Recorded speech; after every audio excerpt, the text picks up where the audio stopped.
Hello dear students. तो आज हम अपनी क्लास में पढ़ेंगे ट्रांसफॉर्मेशन, जो एग्ज़ाम के पॉइंट ऑफ व्यू से बहुत ही महत्वपूर्ण है, विशेष तौर पर क्लास 12th के बच्चों के लिए। तो ट्रांसफॉर्मेशन की सीरीज़ में आज पढ़ने जा रहे हैं हम रिमूवल ऑफ एडवर्ब टू। तो जैसा कि हमने यहाँ पे लिख रखा है कि रूल नंबर फर्स्ट के बेस पे जिस भी सेंटेंस पे हमें रिमूव टू करना होता है उस सेंटेंस में हम टी डबल ओ के स्थान पर यानी एडवर्ब टी ओ ओ के स्थान पर हम सो का प्रयोग करते हैं। और दूसरी बात, यदि सेंटेंस यानी जो दिया गया सेंटेंस है अगर वो प्रेजेंट टेंस में होता है तो नाउन या प्रोनाउन के पश्चात कैन नॉट, और यदि पास्ट टेंस में होता है तो कुड नॉट का प्रयोग करते हैं।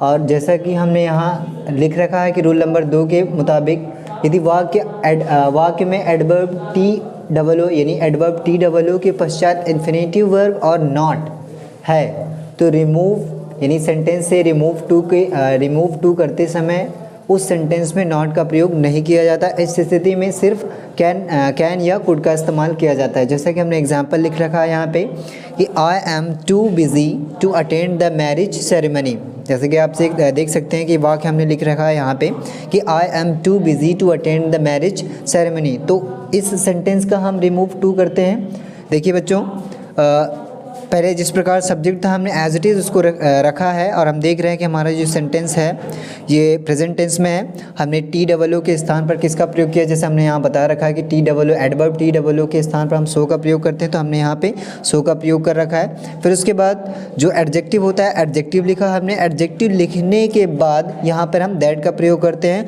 और फिर पहले वाक्य के स्टार्टिंग में जो सब्जेक्ट होता है उस सब्जेक्ट के अकॉर्डिंग हम यहाँ पर प्रोनाउंस का इस्तेमाल करते हैं। जैसा हमने यहाँ पे लिख रखा है, यहाँ आई प्रोनाउन था, ये खुद एक प्रोनाउन है तो हमने यहाँ भी प्रोनाउन ही रखा। और प्रोनाउन रखने के पश्चात हम यहाँ पे क्या करेंगे, हम देख पा रहे होंगे कि ये सेंटेंस जो हमारा है वो प्रेजेंट इंडेफिनिट टेंस में यानी प्रेजेंट टेंस में है, तो हमने यहाँ पे किसका इस्तेमाल किया है, कैन नॉट का इस्तेमाल किया है।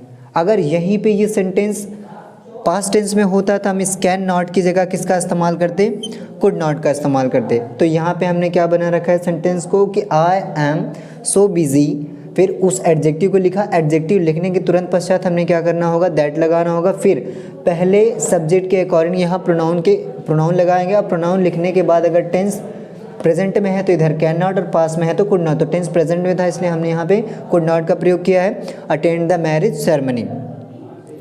अब इसके पश्चात हम देखते हैं दूसरा एग्जाम्पल। जिस प्रकार हमने बता रखा है कि एडवर्ब टी ओ के पश्चात अगर नेगेटिव इन्फिनेटिव वर्ब आती है तो हम क्या करते हैं, उस सेंटेंस में कैन या कुड के साथ नॉट का प्रयोग नहीं कर सकते हैं। जैसा कि आप यहाँ देख रहे होंगे कि the boy is so intelligent that he can understand the sum. उम्मीद है साथियों ये वीडियो आपको पसंद आई होगी और आपके एग्ज़ाम के पॉइंट ऑफ व्यू से इम्पॉर्टेंट भी होगी। सो शेयर, सब्सक्राइब एंड लाइक।